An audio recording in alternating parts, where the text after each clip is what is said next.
Good morning.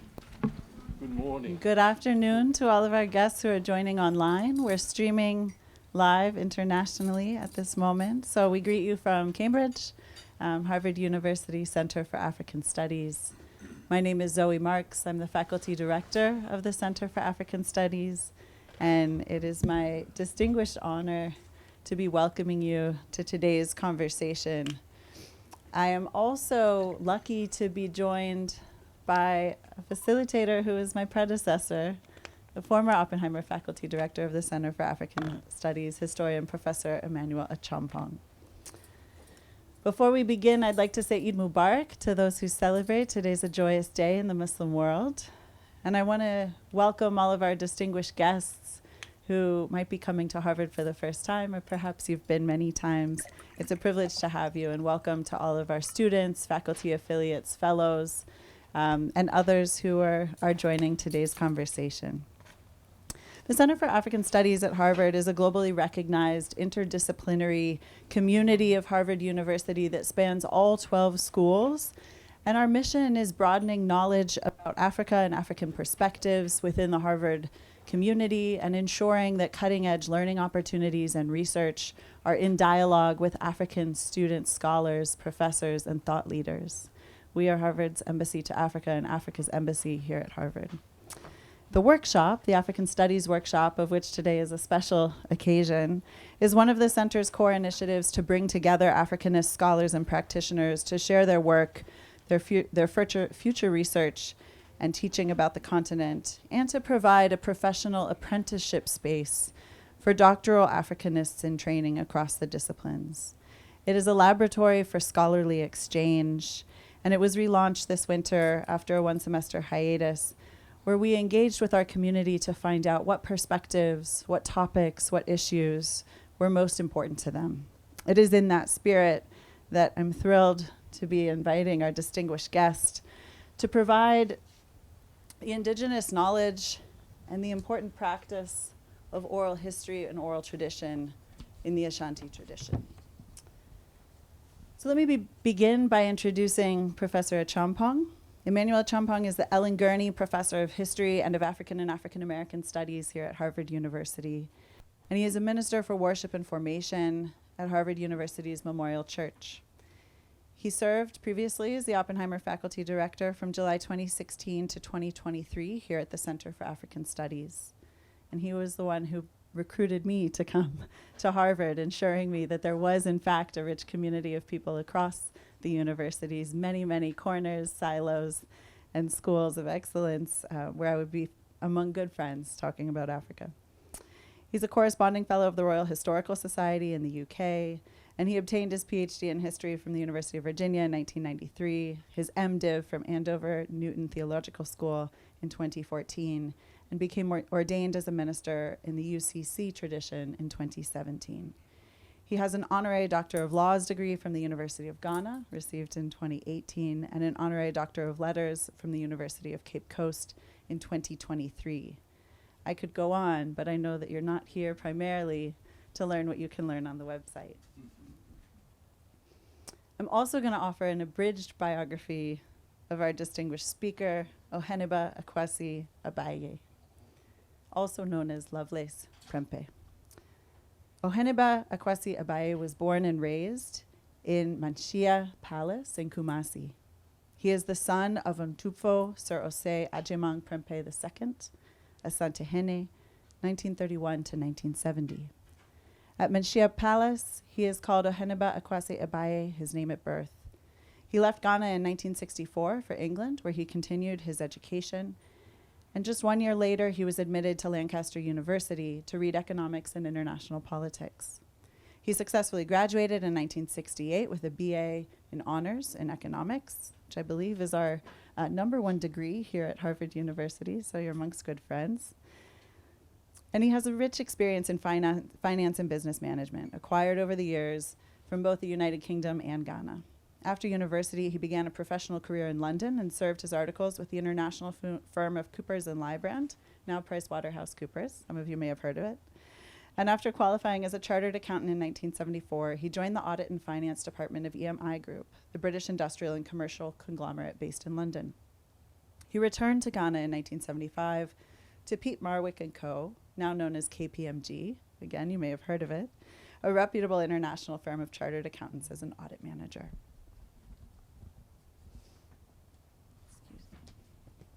In 1979, he was appointed as the financial controller and director of SCOA Ghana Limited, a subsidiary of a French company based in Accra with branches throughout the country. He stayed in SCOA for 9 years until 1988, when he was appointed Deputy Managing Director of Finance and Administration for Tema Oil Refinery. It was during his 13 years working at TOR, Tema Oil Refinery, that he acquired significant knowledge and experience in the oil and gas industry. In recognition of his exemplary career in finance and his universally cherished character and commitment to traditional matters, and indeed as a prince of the Golden Stool, Lovelace Prempeh was installed a Oheneba, royal chief of the Menchia Palace, by His Majesty Otumfo Ose Tutu II, Asante in 2012.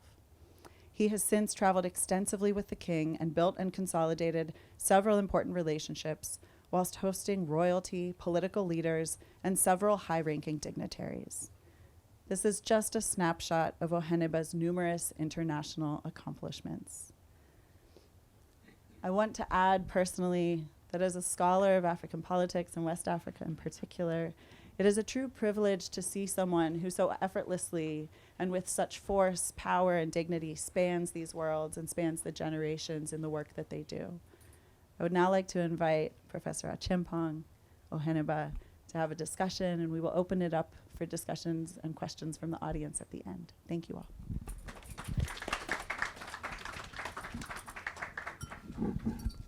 Thank you. So I will start off with some remarks that will provide context for our conversation, for those who know about Asante history and for those who don't know, so we are all on the same page.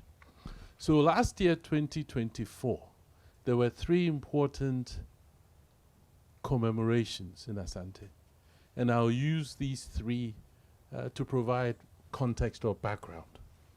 The first was the 150th anniversary of the Asante British War of 1874, which we call the Sagranti or Sagranti War. A war that the Asantes sought to avoid.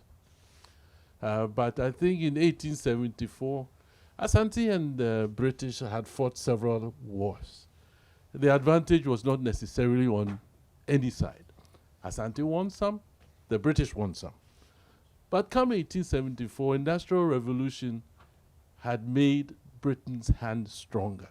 So this was a war Britain was eager to pursue, and Asante was eager to avoid. But a war there was. And after some initial confrontations, the Asante wisely decided that this wouldn't go well. So they vanished away, they evacuated from Kumasi, and the victorious British forces entered Kumasi, and it was empty, with the exception of a few caretakers. Sir Garnet Wolseley will spend some hours in the palace, and they would remove many precious things, some of which are in the British Museum all over the world. And then when they finished, they burnt the palace down and large parts of the city.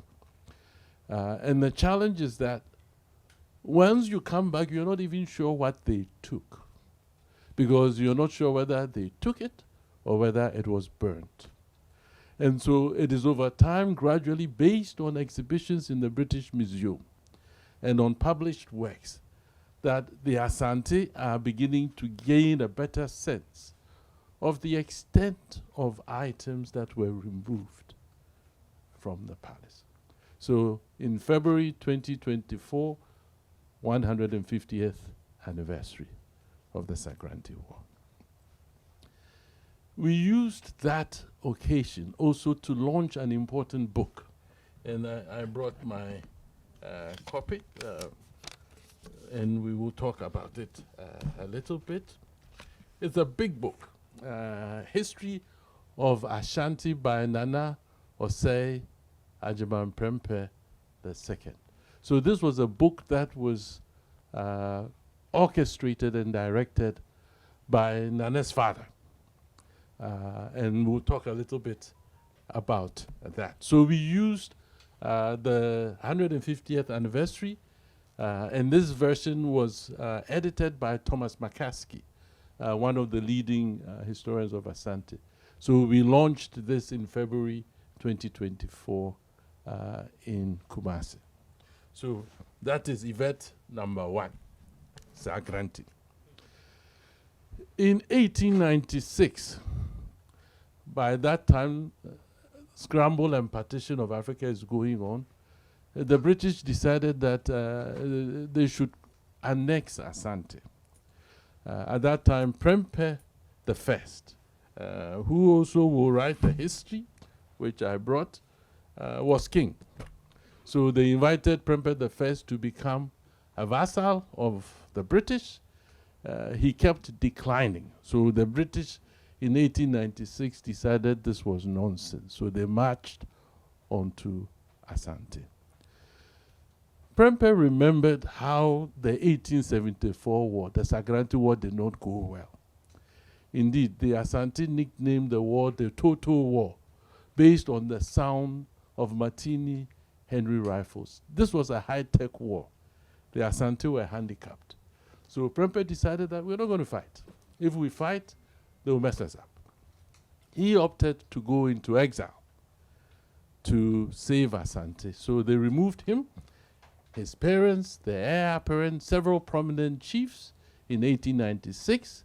So he was deposed, taken to Elmina, from Elmina to Sierra Leone, and then they decided Sierra Leone was too close because the Asante would go and visit him. So they took him to Seychelles in the Indian Ocean, and he did not return until 1924. So last year was the 100th anniversary of the return of Prempeh I. So that was also celebrated. And then the third celebration was the 25th anniversary of the current king, Osei-Tutu, Otumfuo Osei-Tutu II. And it is important, among other things, because it provided an occasion for the return of some of the objects that had been removed from the palace when Sagranti looted and burned the palace. Some came from the Fowler Museum in the University, UCLA, and Kwesi Ampene was part of the group that arranged for about 7 artifacts to be returned. And then over 30 also came from the British Museum, but the British Museum insisted that it was a loan to us. So we can talk about that later. So what was stolen has been loaned back to us. So let me let that serve as context. We'll begin a conversation, and then we'll open up when they signal at around 1 p.m., and then you can ask your questions. So I pointed out that 2 kings of Asante were responsible for 2 important books. Prempeh I did this, so he dictated it for his son to write down in 1907 when they were in exile in the Seychelles. At that point in time, from 1896, he was beginning to lose hope that he would ever go back home. So this was his attempt to set in written record an account of the royal dynasty of Kumasi. And his mother was there, Yecha, and Queen Mothers, and we'll talk about Queen Mothers a bit, are the leading experts on royal genealogies in Asante. And so this is more or less a collaboration between Prempeh I and his mother, written by the son, Francis. We can understand why Prempeh I would do this. He was afraid he wasn't coming back home. But this is a big one. There wasn't any fear of Prempeh II not coming home. He was home. From what you know, what made it necessary for Prempeh II to decide that an authoritative history of Asante was necessary, and to begin the process which over a decade would produce this monumental work. Thank you very much, Professor Emmanuel Champon. Let me take this opportunity to also thank Professor Zoe and Harvard University for inviting me to come and participate in this lecture and symposium. Thank you very much. I'm glad that Professor has brought this book. I'll straight away say that the difference between the first book written by the 13th Asantehene, Otumfuo Agyeman Prempeh I, in 1907, and the one written by my father, beginning around about 1947, which went on for quite some time. The main difference between these books is that whereas Nana Agyeman Prempeh I constituted on the genealogy, the genealogical structure of the royal family, the Oyoko dynasty. My father's book looked at the totality of Ashanti history, trying to trace it from its origins to the present day. And the history of Ashanti from that angle would have started with Opimso, Osedutu, round about getting to the end of the 17th century. In fact, he reigned from 1680 to 1717 thereabouts as the first Asantehene. Then in 1695, he appointed his niece, Nana Nyakuku Siamwa, to be the Queen Mother. And this is where it becomes interesting, because when we talk about the dynasty, the central point about the dynasty is the matrilineal line of descent, the power of the queens to select who the next Asantehene would be. Because Asante being part of the wider Akan group, we believe that the family starts matrilineally and not patrilineally. So that concept of matrilineal descent is very, very important. Very important. It gives tremendous power to the woman. And he traced it from that angle, coming down to 1720, where he was succeeded by his grandnephew, Pukwari the first. And Nana Pukwari the first was selected by his mother, the queen mother at the time, Nana Nyakuku Siamwa, selected her son in 1720 to be the second Asantehene. And Pukwari reigned from 1720 to 1750. But he was the first king to start the expansion. Pukwari was the first king to start the expansion from the Kumasi area to the north. So that, as we will come to see, you'll find that whereas some of the Asante kings expanded the nation to the north, there are others who also expanded it to the south. So, roundabout, by the time you got to literally 1770 thereabouts, geographical Asante was far bigger than geographical Ghana now. Asante then had become a northern power because, for instance, the fourth Asantehene, Nana Sekwejo, who reigned from 1764 to 1767, he also expanded it to the north. In fact, he actually married a lady in Dagomba, and had a child there. So that the Asante had a son in the north. So Asante then became a northern power, a middle power, and then a southern power, where you will come to find that at least two kings, Nansesi Bunsu, who reigned from 1800 to 1824. He went to the coast. By the time that he got there, his name was Osesibe. It was there that he encountered the whale and added the whale's name to his name, Bunsu, or Bunsio, to his name. He fought to the coast. Similarly, his younger brother and successor, Nanase Kojo, the 8th Asante, who reigned from 1824 to 1884, he also went and fought in the south. The Battle of Nsamanko famously was done by Nana Seyakutu. If I may then go back, you find that the third Asante, who was Nana Opokware's cousin, was Nana Kusi Obodum. He was rather a Pacific type of king. Interestingly, as the Asantes believe, the Golden Stew at any one time selects a particular royal to suit the occasion and circumstances. Whereas the first Pokware was a real warrior, fought to the north. Relatively speaking, Nana Kusi Obodum, the third Asante, was Pacific.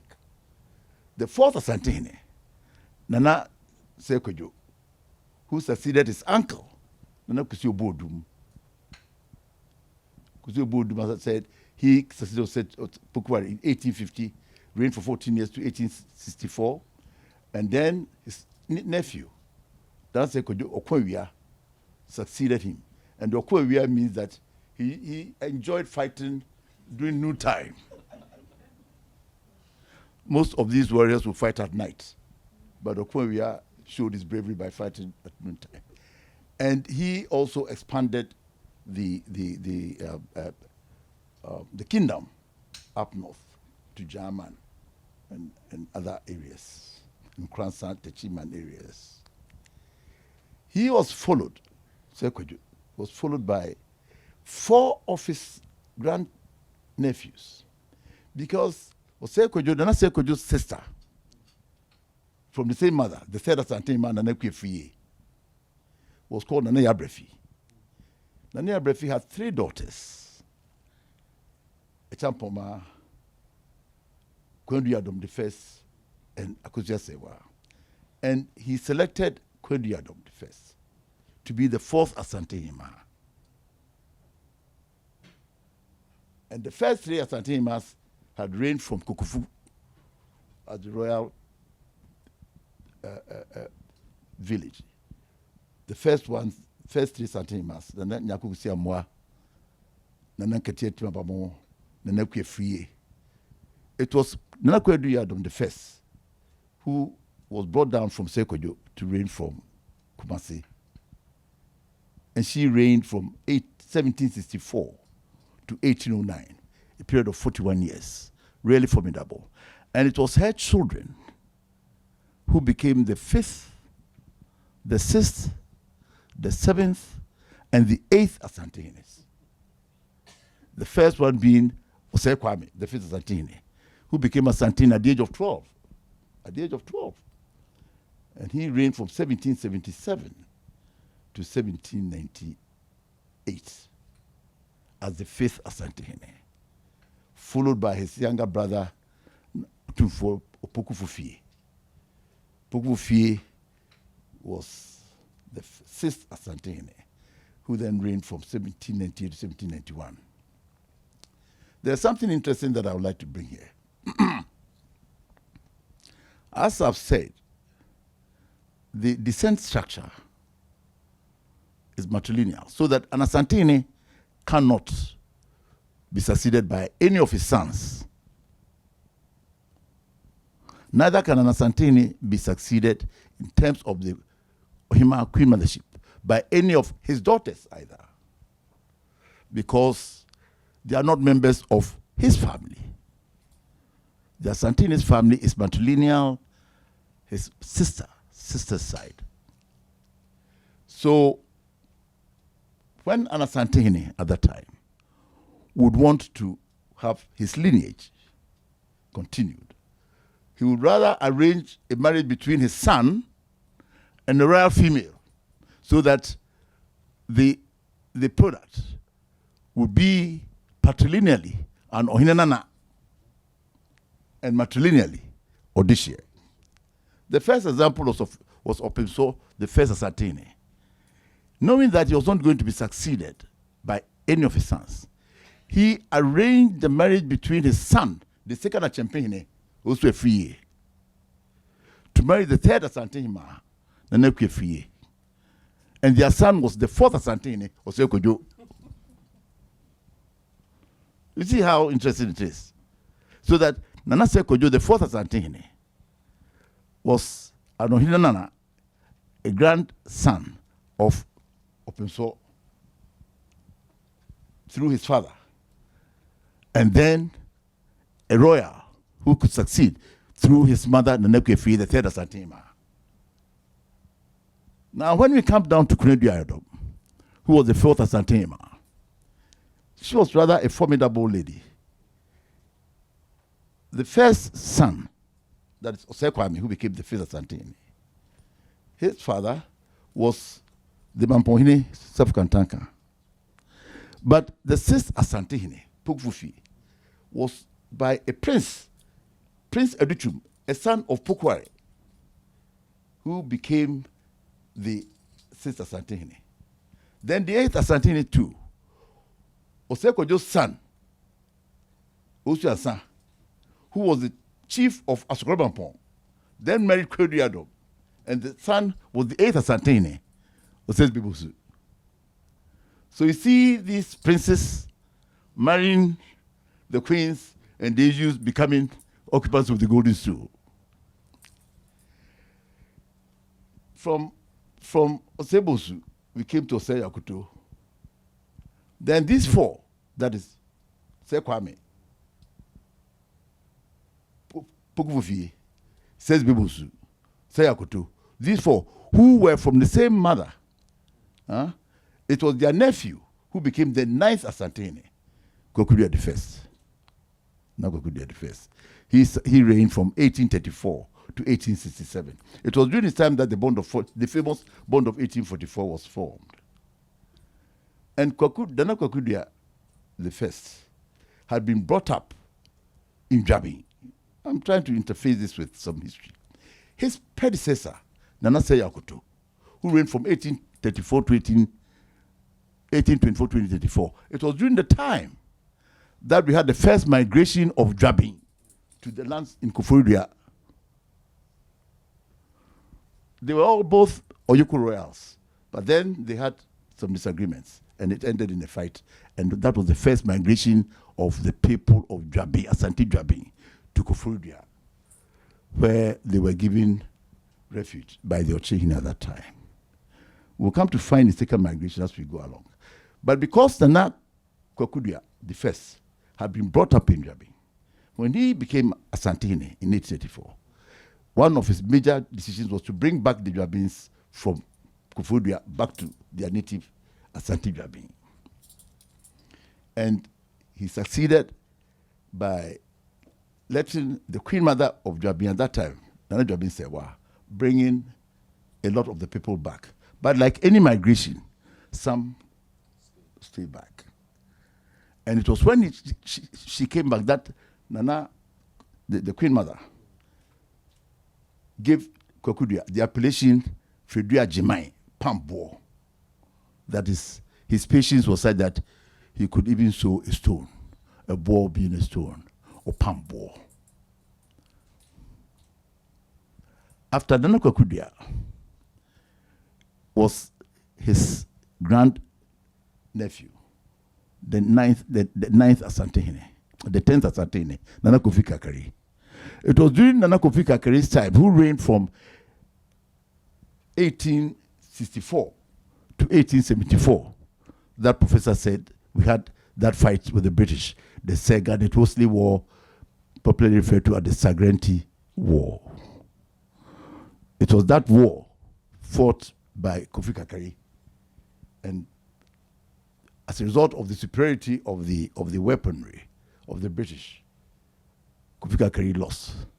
And that, in fact, led to his abdication after his defeat. It led to his abdication. And of course, Sir Garnet Wolseley and his people did the most sacrilegious thing that you could find by looting almost all the artifacts of Asante and taking these away with them. Interestingly, as Prof said, at the symposium last Saturday, one of the curators of the Fowler Museum was present, and she was in the team with Professor Ampene, who brought the artifacts from Fowler Museum to Kumasi at that time. Kofi Kakari, Nana Kofi Kakari, when he abdicated in 1874, was succeeded by his younger brother, Mensa Bonsu. And incidentally, their mother, Danafia Kubi, was the 9th Asante Hima. And she had reigned from 1857 to 1883 and had 3 sons and 2 daughters. The sons being Kwabnenin, Kofi Kakari, Mensa Bonsu, Nani Echa, and Nenekwefi. It was after Kofi Kakari then, Kofi Kakari's younger brother, Mensa Bonsu, became Asante Hine from 1874 to 1883. It was during Mensa Bonsu's time that we had the second migration of Jabin to Koforidua. And this time, they were accompanied by the vicinity villages of Oyoko, Efijuase, Asokore, coming to the lands around that side. So the present-day Koforidua, you also have that.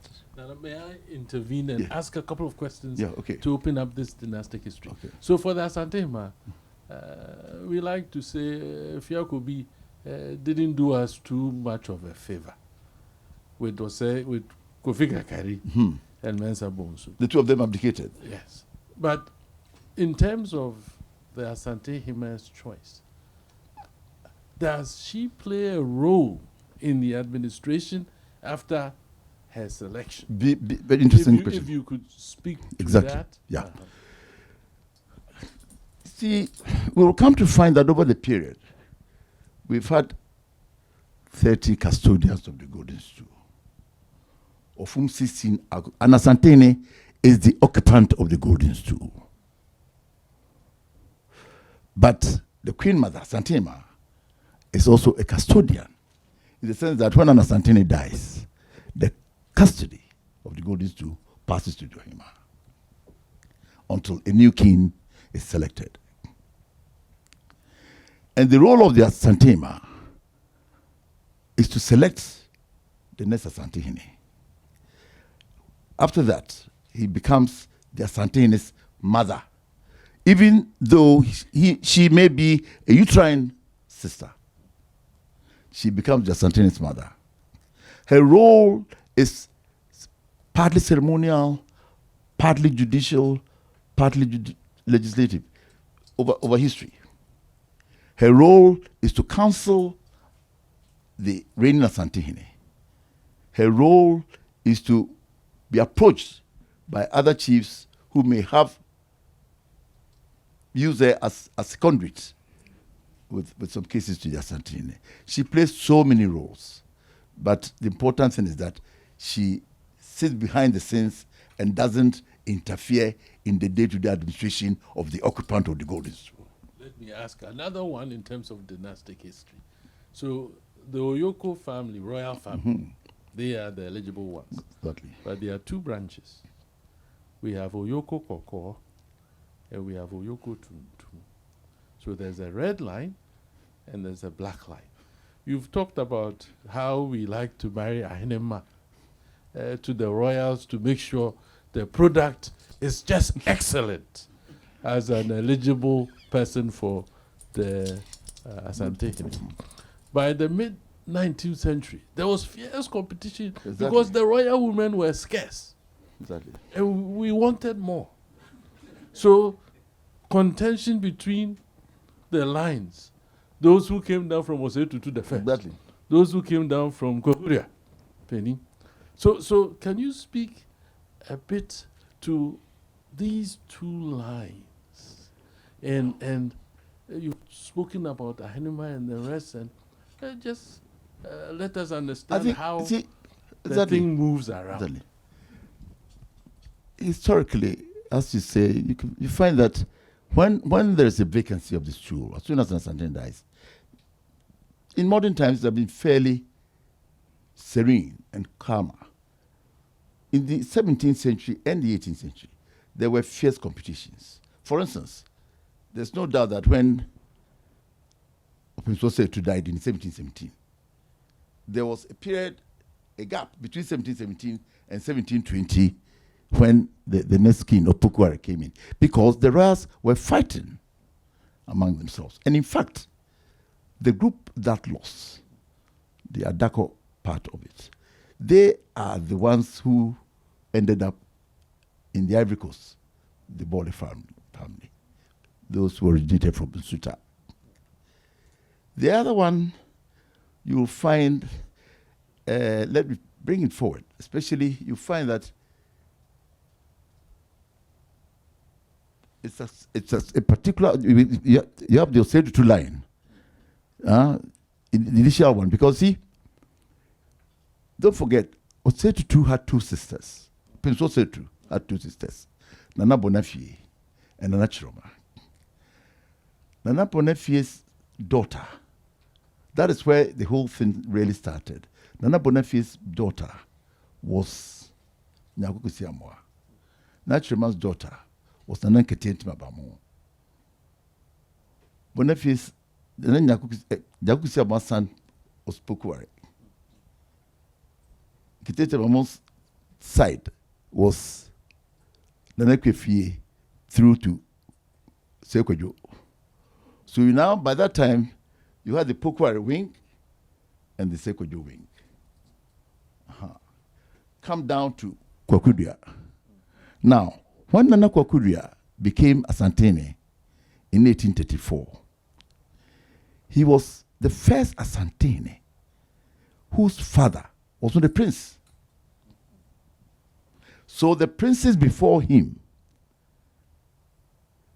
were lukewarm in serving him. And that was the reason why it was during his time that he decided to form the Manuel Fekuyo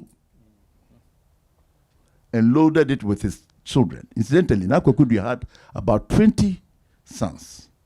And what he did was to then marry them to some of the queen mothers. For instance, his son Akwasi Abayie was the first to marry Nani Echa, the 10th Asantema. And when Akwasi Abayie died, he married it off to Akwasi Jamibi, the father of Prembe the First. And Nana Efiakubi, as we said, had two daughters, Yecha and Akwefie. You come to find that subsequently, Yecha's children will become Asantenes, and latterly, Akwefie's line will come. That is where you have had these changes into the Kokofo and the Tuntumfo. How come the Kokofo are a little more light-skinned? It will be very, very difficult for me to answer that question. I know many of them. And I'm like, okay. We can leave that one. Exactly. So I think about, you mentioned these conflicts each time a king dies. You can go from being a palm wine tapper and then you become Asante. Yes. And so I think of your father, yes, who became king of Asante. Yes. In his youth, he even went to serve Fula. Yes. A little bit, cleaning his house. Should we be thinking of ways, the way the world is going? I know because of we marry many. At any point in time, there are many eligible royals. But it would be nice if we could prepare those who potentially could be king in ways that when they become king. Yes, we do that a bit. Your father was sent to someone to look after that. The current king was sent to the Hiahine. They do that, but the world is changing. Should it be more intentional? Or that is impossible because the eligible heirs are always multiple? Well, I think this is a very interesting question, but let's face it, a lot of the royals now are highly educated. Okay. I can see where you come from. We must not lose sight of the fact that the line of descent, especially, we have different Oyoko groups. Bekwai is Oyoko. Jabin is Oyoko. Nsuta is Oyoko. Kugufu is Oyoko. And then Kwaman Kumase is Oyoko, the Kugufu side. But historically, it has been the Kumase Ayokufuo who, over the past 5 centuries, have occupied the golden stool. It does not rotate like somewhere in the north where it rotates. No. Ours has been one bloodline which has come down from the 17th century to now. And that tradition definitely has been changing. I agree with you that at any one point with education coming, you would want that any future Asante should have the requisite education to be cognizant with the changing world, the modern world which is changing. But I don't think we are going to deviate from that tradition where it is matrilineal. That will remain. And let me go back and probably let's find out why this matrilineal side. Before DNA was found,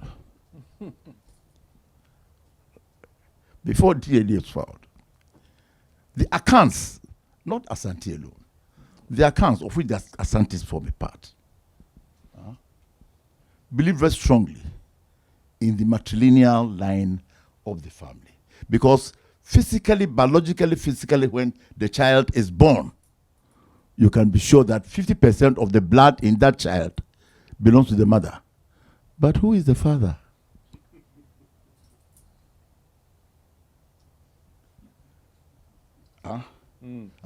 So you are sure that that child there, his mother is one of these ladies sitting here. Funny enough and very interestingly, I understand that modern science, medical science, and my daughter sitting here is a doctor. She keeps correcting me of the pronunciation. And son, there's something called, what's it? Mitochondrial DNA. Mitochondrial DNA. Mitochondrial DNA has now proved that every one of us, whether you're male or female, inherits a particular gene which is matrilineal. So the Asante knew what they were doing. We knew what we were doing before science came about. And wherever you are as an Akan, as you know, the Akans are also matrilineal, and there are 8 clans. So that out of these 8 clans, every Akan belongs to one of them. And it's very, very important for us to know. An Akan, whether you are Asante, Akuapim, Bono, Kwewu, Gwang, Sevi, and the others, even in what identifies an Akan is that he or she belongs to one of these 8 clans. And they are Aduana, Aguna, Asachiri, Asenye, Asuna, Bretio, Ekwana, and Oyoko. 8. Every Akan, not necessarily Asante. You can be from Akuapim, you can be from Sevi, you can be from Kawu. You belong to one of these female clans. You are either Aduana, I repeat, Aguna, Asuna, Asachiri, Asenye, Bretio, Ekwana, or Oyoko. So that in the past, if you traveled from, say, Kumasi to Mo, as soon as you go there and you mention that, oh, I'm an Asunani, you'll be directed to the family of the Asunas. And that is what unites the accounts. Okay, let me ask one last question and then we'll open it up. So let's go to the reparations, repatriation, restitution of the objects taken. So now some are coming back. Some have come back full. Some have come back on loan. The unknown ones, they because they are lending it to us. They have required that we have museums of a certain standard, with certain required security. But they don't want us to come back with stories that the thing walked away. Okay.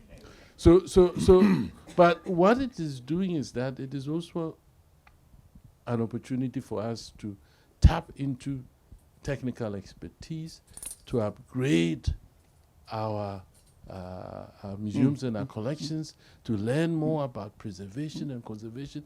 And this is what I'm asking about.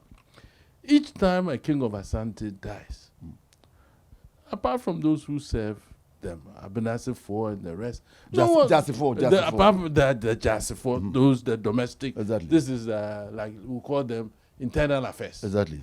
No one really knows what happens and the extent of what is. You see, so I'm not insinuating anything. No, it's okay. Perfectly right. You're perfectly right, Prof. Okay. Prof, you're perfectly right. Okay, so each time things happen. Prof, you are perfectly right. Okay, now you take over. You see, as I said earlier, when Asante dies, and before then, we didn't have any museums. The first serious museum we had was the Kumasi Cultural Center, which subsequently became the Kumasi National Cultural Center. But the really important one now is the museum that we have at the palace, which incidentally was my father's residence, and was first opened on 14th March 1925. So that building there is about 100 years old this month. That was my father's residence. But we'll come to that. That is the one that has been turned into the Manshia Palace Museum. But we'll come to that. The question is, by the time Kofi Kakari came to the school as the 10th Asante, a lot of the gold ornaments of the previous kings, obviously some would be difficult to have been accounted for. So by the time Sir Garnet Bosley and Sir Granty stole these artifacts, subsequent kings have also replicated the ones which were lost. And now that we have this museum, thank God, when you go there, you find that the preservation is much, much better. And even though it is sad that the British will tell us that what has come from the British Museum has been loaned to us, in a way, it is good, so far as I'm concerned, for its preservation. And it obviously will help us to ensure these items. Everybody will see that this is here. And in fact, as you know, we are even, the President Otumfuo II is expanding the museum to take care of other artifacts. So the building of this new museum, to me, is going to ensure that there will be no chance for things to walk away, as you say. That is going to be the important thing about the present museum. And I will encourage everybody to go and see this. Like you said, the Fala Museum had these artifacts returned. The British had some of them returned. And in fact, just before last Christmas, a trove of Asante artifacts also came from South Africa, which had also been stolen by Sir Garnet Bosley and his people. So as time goes on, all these artifacts which got lost at the behest of Sir Garnet Bosley, I'm sure gradually will come back. And Otumfuo II is doing his best to facilitate the return of all these stolen items. open it. We are a little ahead, but I know there are questions. So let's give Nana a round of applause. So we can take questions. Maybe I'll take 3 hands and then you can. So number 1, number 2, and number 3 way in the back. So if the questions are long, next round I'll shorten them and we'll choose a few. So let's start with you. Yes. Thank you very much for this illuminating discussion. Your name, please? Sorry, apologies. I am Oheneba Nana Masewa Benhine Prempe, 5th daughter of Oheneba Akonfrehine. Thank you very much for this illuminating discussion. I think, peppered through your discussion, you made references to the golden stool. And I think for the benefit of those here, if you could please elaborate on the composition, the significance of the golden stool to Asante man, that would be quite beneficial. Good. Thank you very much for the question, Nana Behine. You see, when we talk of Asante, it is the golden stool. And when we talk of the golden stool, it is Asante. Why do I say that? Before the golden stool was conjured from the skies by Komfanochi, Asante were separate nations. There was nothing called Asante. There were independent states within that area who were all the subjects of a particular kingdom, Denchira. The king of Denchira at that time was called Boampunsim. And he had all these areas, Mampong, Jabin, Nsuta, Kokofu, Asuminya, Kumewu, as his subjects. It was when Obrieboa, the last king of Kwamai, whose nephew was Opimtosetutu, died after the Doma War. And Opimtosetutu, who had previously been serving in the court of Nana Boampunsim in Denchira, had flown to Akwam for reasons that I don't want to go into. It was there that he had met his friend Komfanochi. And on the demise of his uncle, he had to come to occupy the Kwama stool. And he came with his friend Komfanochi. And these two were very, very clever guys. Very, very good friends and guys. And when they came, their first war was to continue with the Doma War, in which Obrieboa died. And they said that, no, we now have to plan to defeat the Denchira and win our independence. So how do we do it? And it was during that discussion between Komfanochi and Osetutu that they were able to persuade the others to come to a meeting. And it was at that meeting that Komfanochi told them that he was going to, as it were, conjure a particular type of gold stool, which would be the physical symbol, the enduring physical symbol of that union.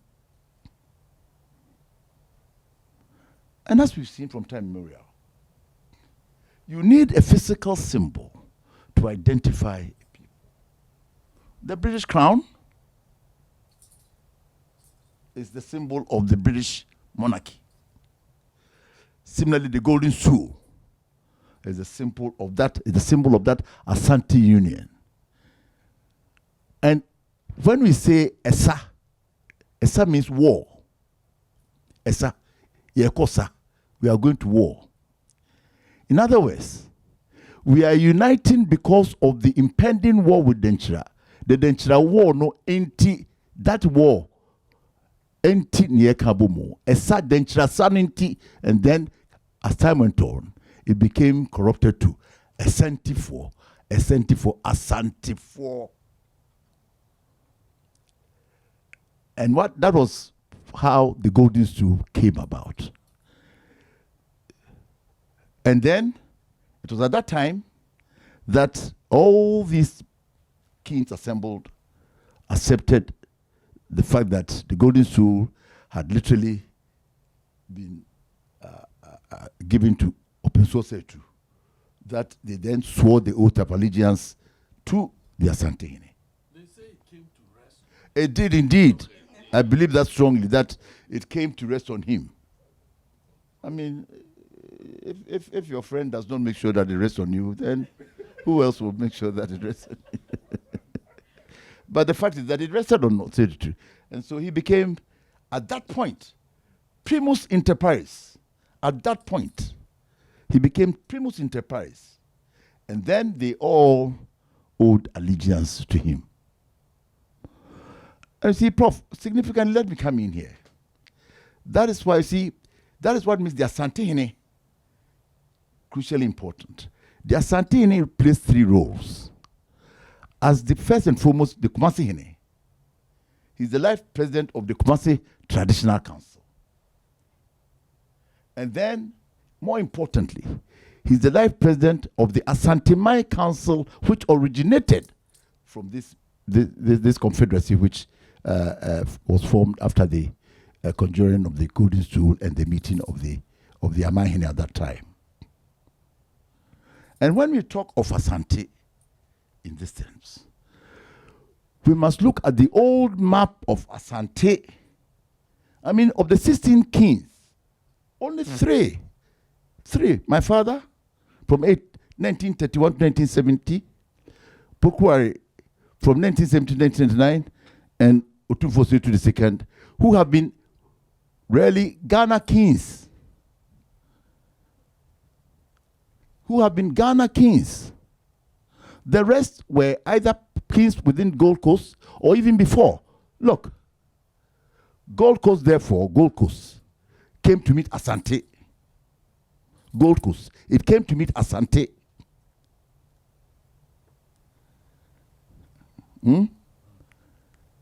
Asante was there. Thank you very much, Nana. My name is Prosper Amokwando. I find myself in between the North and the Fanti land, for which reason I have risen up to ask this question. What is the relationship between the Ashantis, the Fantis, and my people from the North? Beautiful. Because when I heard you mention the various Akan lineages, I didn't hear you mention Fanti. Oh, sorry. If I didn't, then it's an omission. Fanti is also part of the Akan group. Thank you very much. I would say that, look, people should realize that if you go back to the fact that Osebosu and his people at that time, from 1800 to 1824, he was the first to decapitate a British general, Sir Charles McCarthy, in one of the 7 wars that the British fought the Asantes. He spent a lot of his time at Elmina. I'll go to say that about 80% of the people living in Elmina now are Asante 4. So my other question... Wait a minute. Okay. Wait a minute.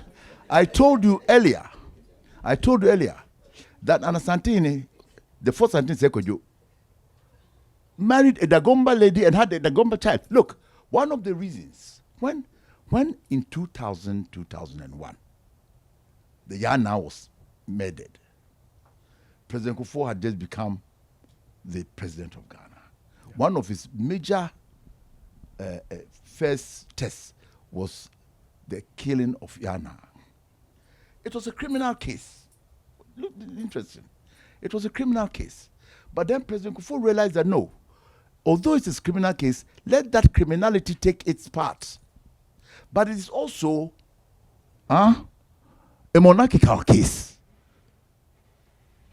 The Dabong monarchy is old. In fact, the Dabong monarchy is older than the Asante monarchy. Yes.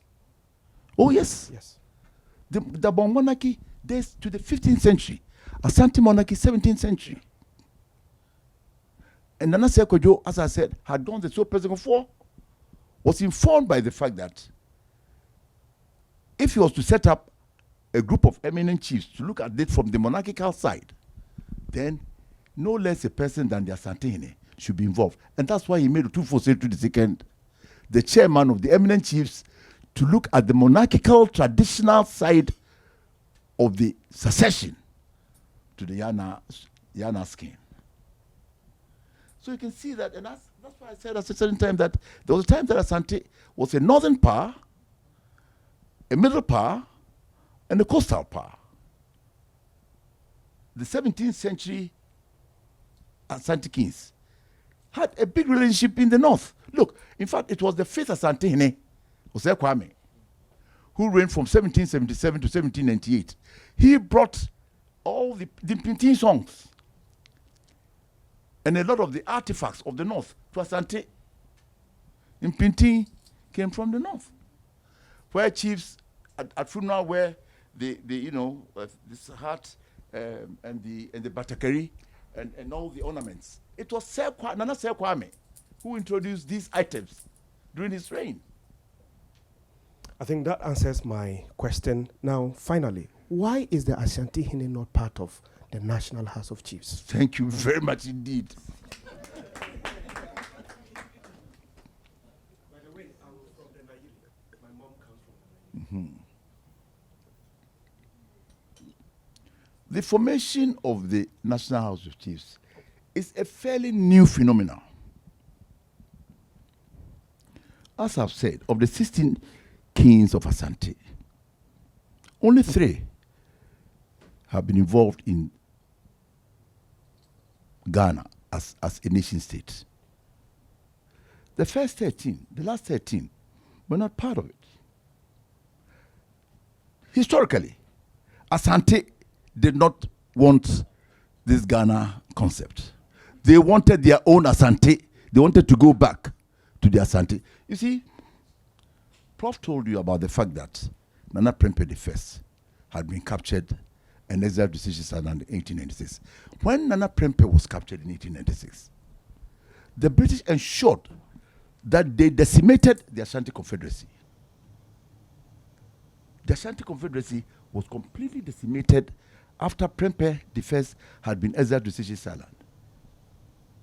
And the Asante royal family was totally in disarray. It was not until his return in 1824 and his death in 1881, when my father became the 14th Asante, that he painstakingly started his major achievement, the restoration of the Ashanti Confederacy. That Ashanti Confederacy precedes everything that we have known. Way back in the 17th century when it was created. The first time it was broken was 1896 when Prempeh was captured. But then when my father became Asante in 1931, his first major achievement was the restoration, not the creation, was the restoration of the Ashanti Confederacy. And he succeeded. So Asante, fast forward, wanted that independence of Asante to remain. And in fact, during his time, the British government, and during the agitation for independence, I remember one of the British colonial secretaries, Leonard Boyd, had to come to Kumasi to find out whether indeed the Asantes were interested in joining this concept of Ghana. No. Historically speaking, Asante was not initially part of it. That is why you don't find any Asante, a true Asante, in the so-called Big Six. No. Because that was not the aim. The aim was to have an independent Asante.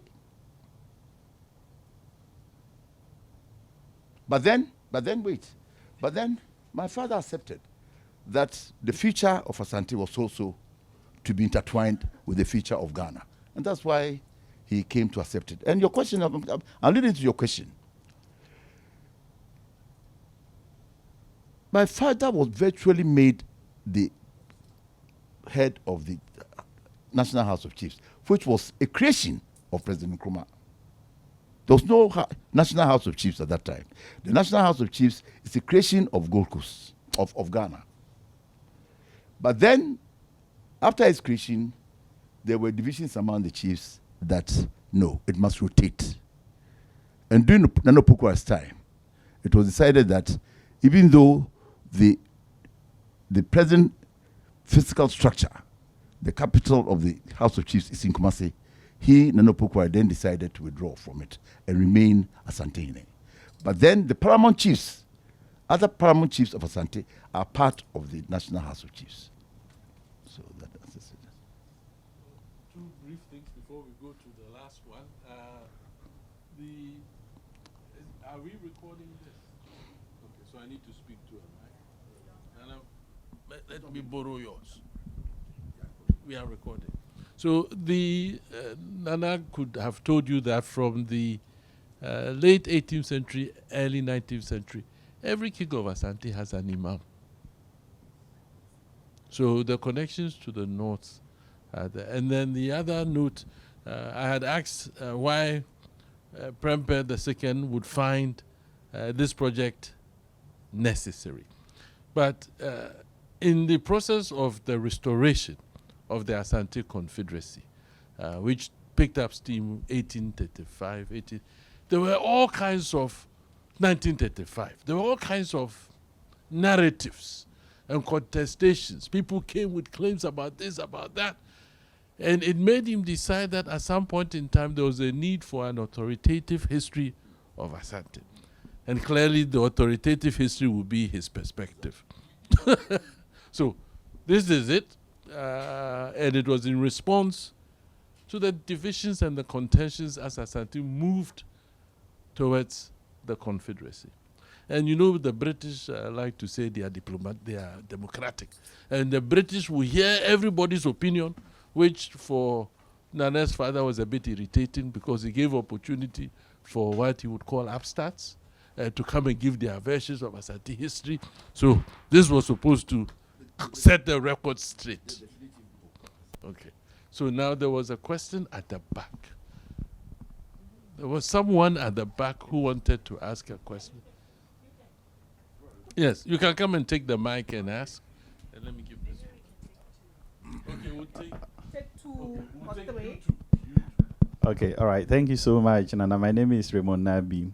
My question is on, I think you touched briefly on it, Nton and Abusia. A lot of the time, many people confuse these. And I know Nton is the patrilineal side. Exactly. So if you could talk a little bit about that. But my keen interest is how does it connect to chieftaincy? I mean, in a royal house, yes, they ascend the throne through the matrilineal side, but does the patrilineal spirit have anything at all to do with happenings within the royal house? Oh, yes, and definitely. yeah, And I think that was partly the point. You know, we have the patrilineal side, like Adufudie. You heard the maternal side is the clan, 8 clans. Patrilineal side is more of the what you inherit from your father, the physical attributes and things like that. So that I am, in the Asante sense, I'm from the Adufudie group. I'm from the Adufudie group because that is my father's, what word do you use for it? Nton, that is Nton. My father's Nton was Adufudie. Whereas my mother is Asuna. So you inherit the Nton from your father and your clan from your mother. So basically, in simple terms, that is it. That's it. You heard your Nton from your father. Thank you, Nana. My name is Kofi Boache Bempong. My question is more of seeking advice for people in our generation who are from Asante, and on how we should go about raising our children to transfer, like culture and our traditions to them. Because I remember when I was growing up, my dad, I was likely to meet my grandfather, who taught me a lot of things about Asante. My dad also taught me a lot, forced me to go to Prempeh College against my will. Oh, I went to Prempeh College. You actually forced to go to Prempeh College? Yes. Against your will? Yes. And where would you want to? Where did you want to go to? There's this international high school called SOS. Yeah, there's always people here. Yeah. My dad was like, no, you have to go to Prempeh College. College. And he had a house in Kumasi, so I had to stay in Kumasi during the vacations. And I'm glad you went to Prempeh College. Yeah, I'm glad I did. I'm glad I did. It allowed me to understand, the culture, the language, and I feel like I got a lot of value from that experience. And now I think that, I think about it a lot when I'm, because I was born in Accra. I wasn't born in Kumasi. I wasn't born in Asante land. And so I think about how will I go about it when I'm raising my children, to inculcate, Ashanti culture. What's your advice? I would say that Asante culture is a Kan culture.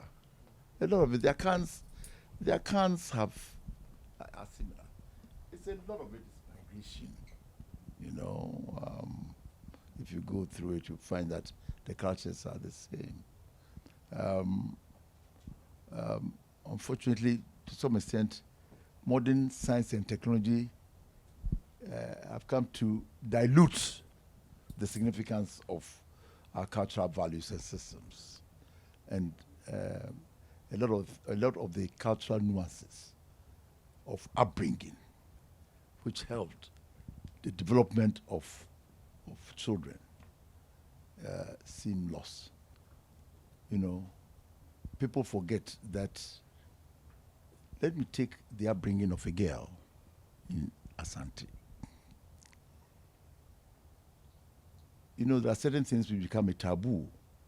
You wouldn't want a girl of between 12 and 15 to get pregnant early. So we instituted what we call the bragro.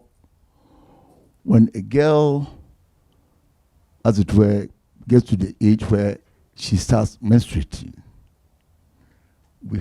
we used to have, not now, we used to have what we call bragro, introducing the girl to the fact that she's now entering womanhood and that she has to be very careful that as soon as she starts menstruating, she is vulnerable, if I may put it, to becoming pregnant irresponsibly. So we pass the girl through the puberty rites of confinement of 6 days, preparing the eto and this thing, and making sure that this girl is now of that age, and then she is tutored that, look, this, what you've passed through signifies that if you don't do the right things, you could end up becoming pregnant, which is a big taboo before you get married. All those things helped a lot. The fact that girls were waking up at 4 a.m. to start sweeping the house, making sure that everything is clean, cleanliness from the house, start cooking, going to fetch firewood, going to fetch water from the streams. You forget that now that you have running water in your house and free electricity, but in those days, just think of the 17th century. And that is even interesting because if you then got married, and that's why two people of the same clan wouldn't marry, because you didn't want them to intermarry. And families lived apart. So I will live in my family house. My wife will live in her family house. And when it was her turn to come and spend her time, she'll come from her family house to the husband's house for the period that is her turn, because of the polygamous system. It was then a male-dominated area, not now that we have lost our independence.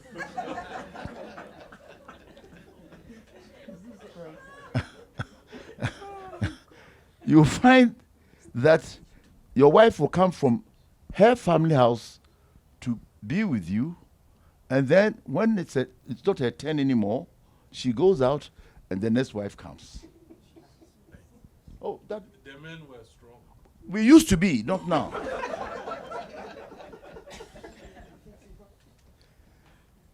So all these cultural nuances, the taboos, the do's and don'ts, helped us to develop in a more matured, responsible way. And at that time too, you were totally dependent on your parents for your survival and upkeep. Now, you guys can even have a job on the internet and get paid. And that has brought some kind of financial independence too. Right?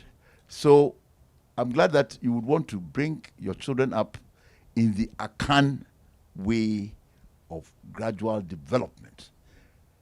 And for that matter, it is throughout Ghana, not necessarily Akan. The Gombas have it but everywhere. We've had a structured way of bringing our children up. Thank you very much. Nana, if I may add, there have been similar concerns to your point. So early this year, a mutual friend actually encouraged us to sit together. Ambassador Edward Boating said that, okay, when it comes to Asante oral history, he will go to Nana. When it comes to Asante written history, he will come to me. Can we come together to write illustrated children's books on Asante? And so we had this meeting. We are going to start on that this summer. We need an illustrator, so if you know a good one, at some point in time, let us know. We will have this done in Ghana, probably with sub-Saharan publishers, and so that it's available in Ghana and in West Africa. So your concern has come up, and we're trying to redress it. Yes. Can I say really quickly, it'd be great if there was a class at Harvard on this, since you're the expert on this topic and the students would love it, if there was some kind of class on Asante history at Harvard. I didn't quite get you. You want me to come and have a teach at Harvard? At the age of 81? We would love a class. I would love to. Thank you very much indeed.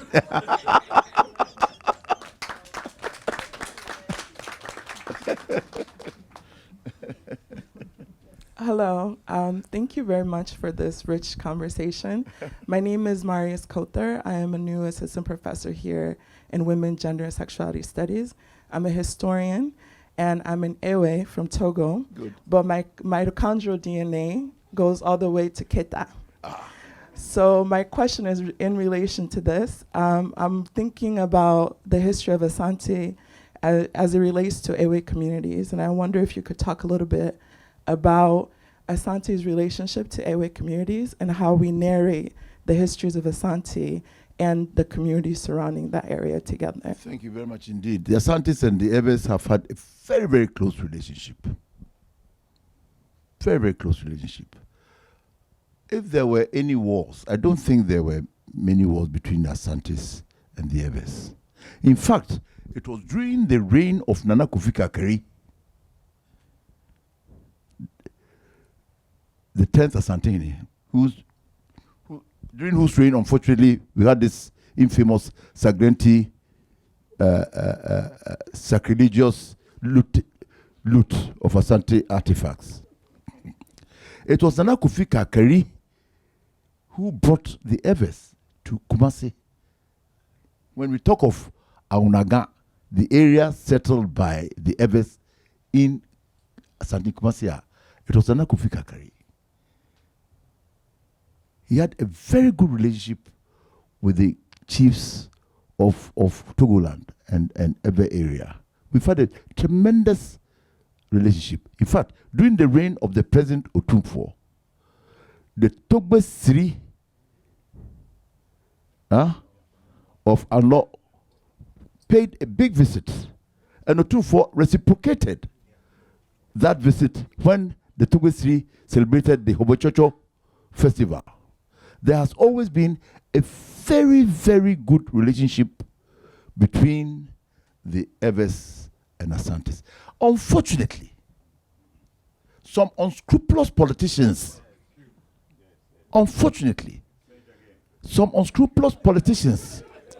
have sought to erroneously create tension between the Ewes and Asantes. No. Asantes and Ewes have had a very harmonious historical relationship.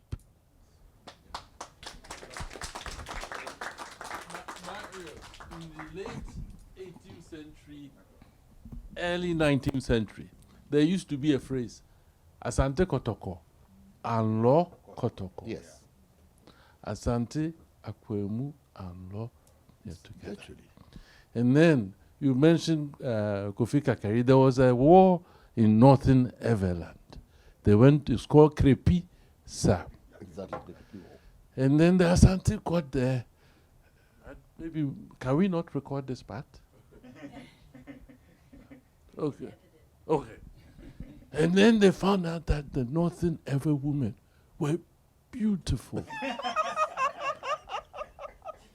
And so they decided that, we're just taking the woman back, which is what they did. And it improved our DNA considerably. Thank you very much. We have one more question. And then we'll bring the discussion. Can you show the book titles? People want to know.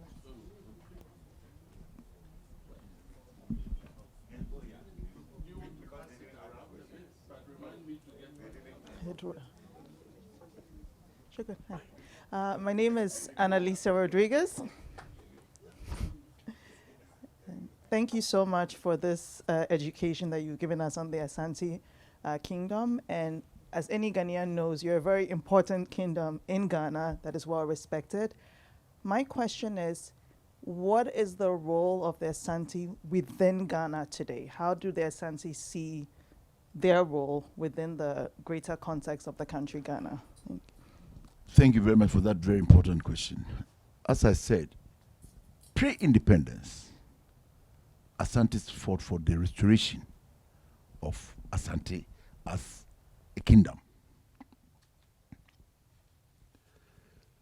But especially my father, he was a king at that time, realized that, and after some persuasion, realized that it would be in Asante's interest to join the formation of Ghana. And Asante has then, since then, remained harmonious in modern day Ghana's socio-political, economic relationship and history. Asante has contributed a lot in many ways, and that recognition has always been there in all spheres of life. It depends on how one looks at things. There are some Asantes who feel that Asante has been virtually marginalized over the period. Look, before independence, as I said, I remember me saying that Gold Coast came to meet Asante.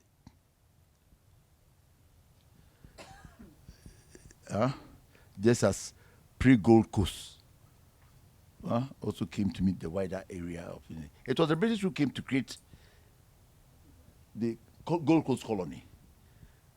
When the British came, the map of Gold Coast at that time was the three: Gold Coast colony, Asante, and Northern Territories. Three. Modern day Ghana of 16 regions the 16 regions are just nothing more than administrative regions. To the point where some people erroneously say that Ashanti region is like Ashanti region. No.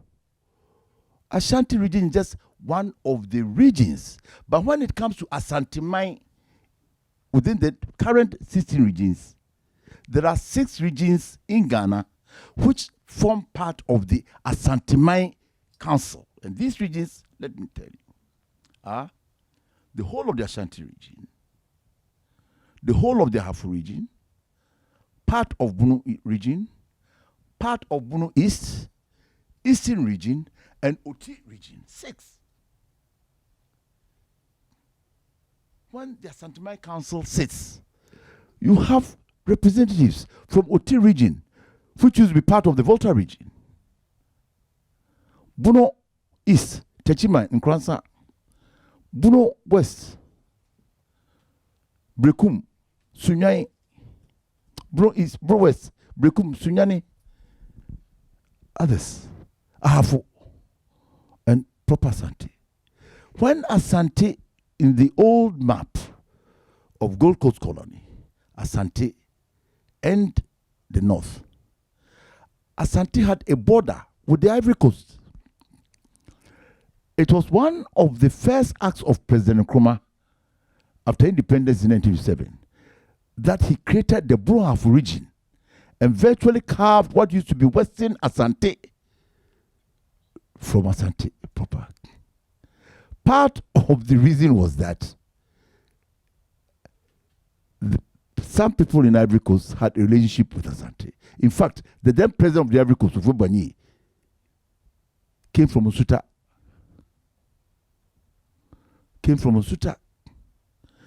And it was part of Nkrumah's foreign policy to start marginalizing Asante. And successive governments in Ghana, because of that historical dominance of Asante, have found a way to gradually marginalize geographical Asante. But through intermarriage also, through intermarriages,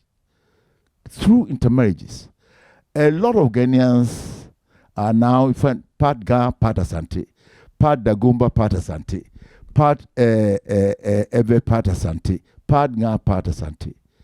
And if I may say that one of the reasons why Ghana has had this tremendous peace is the intermarriages between the tribes, the various tribes of Asante. And I think, and this I may be challenged, the geographical position of Asante in the middle has facilitated the marriages of Asante women to up and down.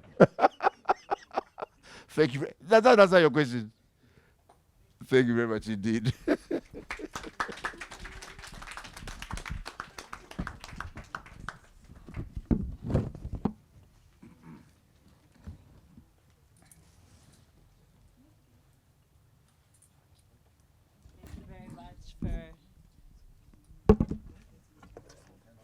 Thank you very much for an incredible discussion. I mean, we've only scratched the surface of one of the most well-known kingdoms, I think, in Africa. It's been a privilege to have all of you here today, and to those of you who are gathered online, please know that you're with us in spirit. I want to uplift a couple of things before I formally thank you and close us. And that's first that for the African Union and across Africa, part of the Pan-African tradition, which we thank Nkrumah for his role in facilitating and uplifting, it is the year of reparations, redress, and restoration. And so part of what I think makes today's conversation particularly powerful is that it is a living testimony to oral tradition. We study oral history at Harvard, and we don't bring it all the time to Harvard. So it's not enough to study something if we're not also elevating it, if we're not learning it within the walls of the institution. And I think it's been a privilege to hear oral history in action, to not just talk about the tradition, but to practice the tradition, and to do so with one of the world's foremost experts from the Asante Kingdom. So thank you very much, Mr. Prempeh, for giving us that. in addition to actually experiencing oral history, we've had a moment to think about the continuities and the tensions between the past, between the generations, and between our present formal political dispensations.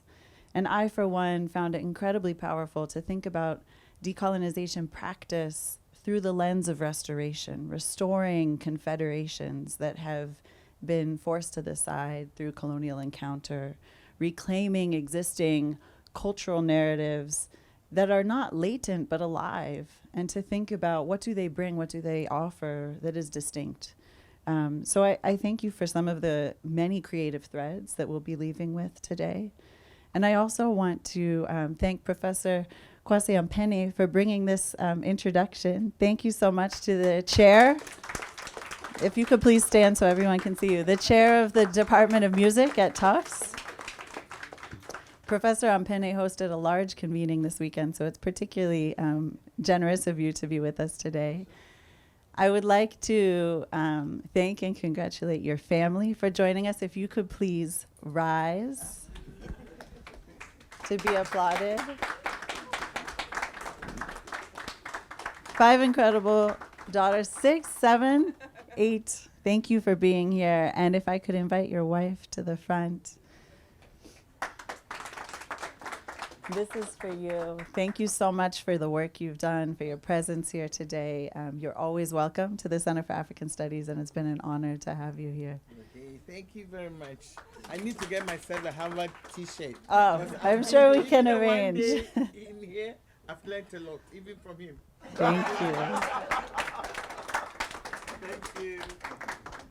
I would like to thank Professor Achompong, my mentor and friend, for your incredible facilitation this morning. And if I could please ask you to stand to receive a small token of our appreciation.